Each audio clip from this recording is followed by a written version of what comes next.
என்னுடைய மனசுல எப்பொழுதுமே தர்மபுரி மக்கள் தான் இருந்திருக்கிறாங்க. இன்னைக்கு அவங்க மனசுலயும் நான் தான் இருக்கேன் போது எனக்கு அது மிகப்பெரிய பெருமையாக நான் கருதுகிறேன்.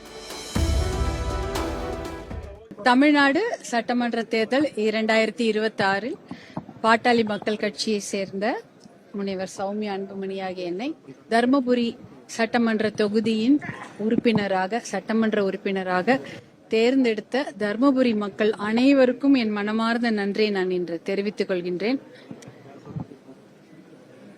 என்னுடைய மனசுல எப்பொழுதுமே தர்மபுரி மக்கள் தான் இருந்திருக்கிறாங்க. இன்னைக்கு அவங்க மனசுலயும் நான் தான் இருக்கேன் போது எனக்கு அது மிகப்பெரிய பெருமையாக நான் கருதுகிறேன். அவங்க மனசுலயும் சௌமியா அன்புமணி ஆகிய நான் இருக்கிறதால என்னை வெற்றி பெற வைத்த அத்தனை நல்ல உள்ளங்களுக்கும் என்னுடைய மனமார்ந்த நன்றியை நான் தெரிவித்துக் கொள்கின்றேன். அதே சமயம் இது ஒரு டீம் எஃபர்ட். எல்லாரும் சேர்ந்துதான் நாங்க உழைச்சி இந்த அளவுக்கு மக்களிடம் போய் என்னை சேர்த்த எங்களுடைய அத்தனை குழு, கூட்டணி கட்சி, எங்களுடைய பாட்டாளி மக்கள் கட்சி தலைவர், பாட்டாளி மக்கள் கட்சி சட்டமன்ற உறுப்பினர், எங்களுடைய அத்தனை சகோதரர்லாம் கூட இருக்காங்க, சகோதரிகள்லாம் வந்திருக்காங்க, ஆனா பின்னாடி நின்றுட்டு இருக்காங்க. அத்தனை பேருக்கும் இந்த நேரத்துல நன்றி.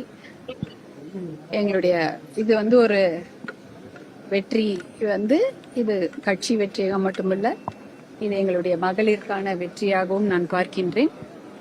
மகளிர்லாம் பெருமைப்படுற மாதிரி நல்ல உழைச்சி தர்மபுரி சட்டமன்ற தொகுதிக்கு நல்லது செய்யணும், நன்மை செய்யணும். தர்மபுரி சட்டமன்ற தொகுதிக்கு நான் சொன்ன மாதிரி தண்ணீரை கொண்டு வந்து சேர்ப்பதும், வேலை வாய்ப்பை உருவாக்குவதும், பெண்கள் பாதுகாப்புக்காக பாடுபடுவதும் என்னுடைய வேலை. எல்லார் மகளிரும் என்னை பார்த்து பெருமைப்படுற அளவுக்கு அந்த உழைப்பை நான் கொடுக்கணும்னு நான் இன்னைக்கு என்ன உறுதியா இருக்கிறேன்.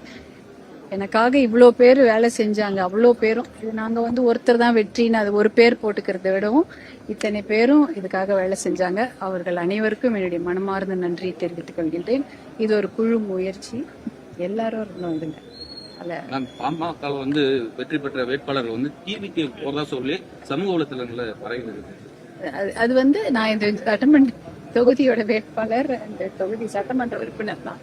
அது கட்சி தலைவர் மருத்துவர் அன்புமணி அவர்கள் நீங்க சொல்லுவாங்க.